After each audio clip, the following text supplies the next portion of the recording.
বন্ধুরা, ঈদুল আজহা মানেই চারদিকে আনন্দের ঢেউ, আর সেই সাথে কোরবানির মাংস।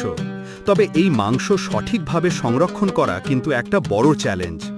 যদি আমরা না জেনে ভুল পদ্ধতিতে মাংস রাখি, তাহলে সেটা খুব সহজেই নষ্ট হয়ে যেতে পারে। আর নষ্ট মাংস খেলে কিন্তু শরীর খারাপ হওয়ারও ভয় থাকে। শুধু তাই নয়, ইসলামেও কিন্তু এই বিষয়ে সুন্দর দিক নির্দেশনা আছে। তো চলুন আজ আমরা জেনে নিই কোরবানির মাংস ফ্রিজিং সহ অন্যান্য আধুনিক ও কিছু প্রাচীন উপায়ে কিভাবে সংরক্ষণ করা যায়, আর কোন পদ্ধতিটা আমাদের জন্য সবচেয়ে ভালো এবং নিরাপদ হবে সেটাও সহজভাবে বোঝার চেষ্টা করব। ক, ফ্রিজিং পদ্ধতিতে মাংস সংরক্ষণ। দীর্ঘদিন ভালো রাখার জন্য ফ্রিজিং কিন্তু এখনকার সময়ে সবচেয়ে নির্ভরযোগ্য আর জনপ্রিয় একটা উপায়। এর পেছনের সহজ বিজ্ঞানটা কি? আসলে যখন আমরা মাংস 4 ডিগ্রি সেলসিয়াসের কম তাপমাত্রায় রাখি, তখন মাংসে থাকা ব্যাকটেরিয়াগুলো তেমন বাড়তে পারে না। আর যদি তাপমাত্রা -18 ডিগ্রি সেলসিয়াসে নিয়ে যাওয়া যায়, তাহলে তো কথাই নেই, ব্যাকটেরিয়াগুলো একদম চুপসে যায়, মানে অকার্যকর হয়ে পড়ে। ফলে মাংস অনেক দিন টাটকা থাকে। সঠিকভাবে ফ্রিজ করার কিছু সহজ ধাপ। প্রথমেই কোরবানির পর মাংসটা কিন্তু সাথে সাথে ফ্রিজে ঢোকাবেন না। অন্তত কিছু সময় স্বাভাবিক তাপমাত্রায় বাইরে রেখে দিন, যাতে মাংসের ভেতরের গরম ভাবটা কেটে যায়। এরপর আপনার প্রয়োজন অনুযায়ী মাংস ছোট ছোট ভাগ করে জিপলক ব্যাগ অথবা ঢাকনাযুক্ত প্লাস্টিকের বাক্সে ভরে ফেলুন। চেষ্টা করবেন ব্যাগের ভেতর থেকে যতটা সম্ভব বাতাস বের করে দিতে।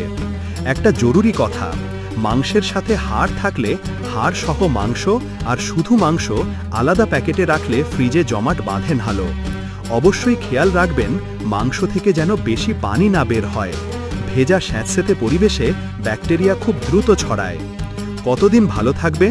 সাধারণ ফ্রিজের নরমালে মাংস রাখলে 2 থেকে 3 দিন ভালো থাকে।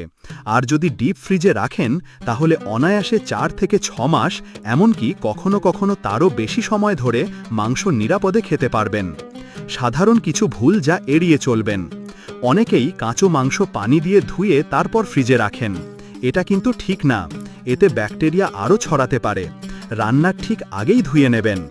একসাথে অনেক বড় মাংসের টুকরা ফ্রিজে রাখলে ভেতরের অংশ সহজে জমতে চায় না, ফলে মাংস তাড়াতাড়ি নষ্ট হতে পারে। ক, ইসলামী দৃষ্টিকোণ থেকে মাংস সংরক্ষণ।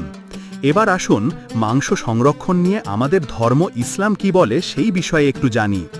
দেখুন, ইসলামের শুরুর দিকে নবী করিম সাল্লাল্লাহু আলাইহি ওয়াসাল্লাম সাহাবীদের বলেছিলেন যেন তারা 3 দিনের বেশি কোরবানির মাংস জমিয়ে না রাখেন। কারণটা ছিল খুব মহৎ। সেই সময়ে সমাজে অনেক গরিব মানুষ ছিলেন, তারা যেন কোরবানির মাংস থেকে বঞ্চিত না হন। সবাই যেন ঈদের আনন্দ ভাগ করে নিতে পারেন, এটাই ছিল উদ্দেশ্য।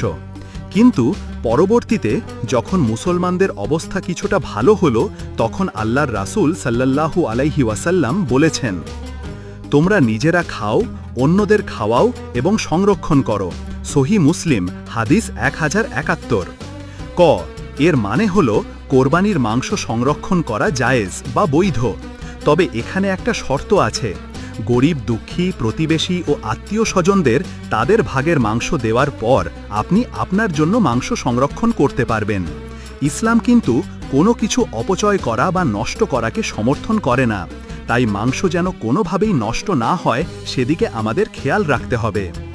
4, মাংস কেন নষ্ট হয়, এর লক্ষণগুলো কি? মাংস নষ্ট হওয়ার মূল কারণ হলো ব্যাকটেরিয়ার আক্রমণ। যখন তাপমাত্রা বেশি থাকে, বিশেষ করে 35 থেকে 40 ডিগ্রি সেলসিয়াসে, তখন এই ব্যাকটেরিয়াগুলো খুব দ্রুত বেড়ে ওঠে।